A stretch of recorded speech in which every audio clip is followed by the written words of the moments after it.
امام شافعي صاحب ته د امام ابو حنیفه رحمه الله صاحب کلی ته د هغوی ځای ته امام ابو حنیفه صاحب خو نه و خو لیکن د هغوی ځای ته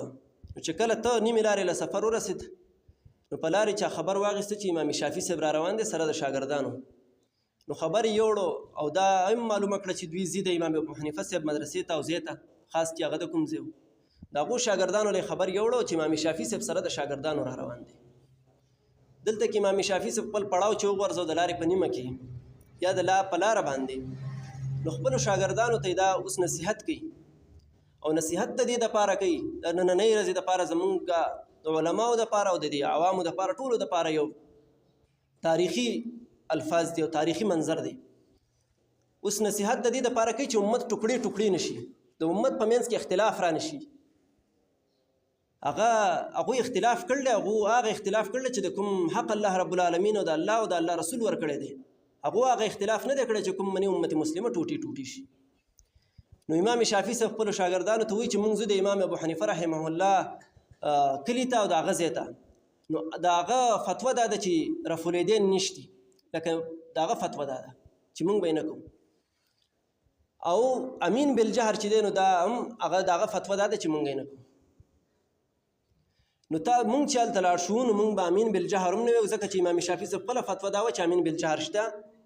فتوه یې دا ده او رفع الیدین هم شته نو چې څنګه مونږ هلته د هغو په مجلس کې حاضر شو مونږ مونځ کوو نو هغه به مونږ به څه کوو چې مونږ به نه رفع الیدین کوو نه به امین بالجهر ویو هلته کې چې خبر ورسېده کوفې ته نو د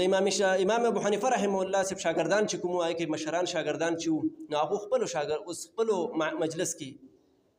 خپل مجلس کې اوس هغو نصیحت کوي چې امام شافعي صاحب سره د شاګردانو را روان دی او د هغه فتوه دا ده د هغه فتوه دا ده چې امین بالجهر هم شته او رفع الیدین هم شته جایز دي جایز خو دي عام معاشره کې هم دي خو لیکن د هغه فتوه دا ده چې دا فرض دي لکه په مانځه کې لازم دي نو تاسو به چې هغو دلته راشي نو تاسو به هم امین بالجهر وایي او هم به رفع الیدین کوئ الله اکبر څومره ښایسته خبره اختلاف یې نه خورو امت مسلمه ټوټې ټوټې کوو نو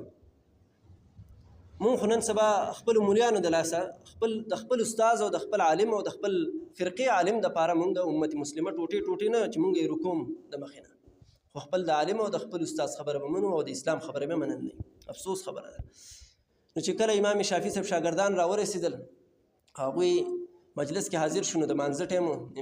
امام ابو حنیفه رحمه الله صاحب د شاګردان چې و هغې کې کوم مشر شاګرد چې امام هغه د امام شافعي صاحب ته وویل چې تاسو مانځه ته مخکې شئ هغه وایي چې نه زه خو په سفر باندې یم ویل نه تاسو مانځه ته مخکې شئ او هغه مانځه ته ځکه مخکې کړه چې امین بالجهر قایله مونږ نه یو نو که زه د دې دپاره وکړم نو دی به وایي چې دا د زما دپاره وکړو نو چې دی په خپله مخکې شي امام شافعي صاحب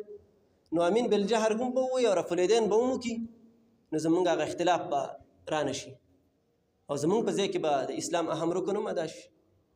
ځکه چې وروسته خو بیا دلایل ښکاره شو علم خو وخت سره زیاتېږي که نه هغه وخت کې خو سوشل میډیا نه وه نه ای آی وه چې زه به مسله ورکړم هغه مال د هر امام رای راواخلي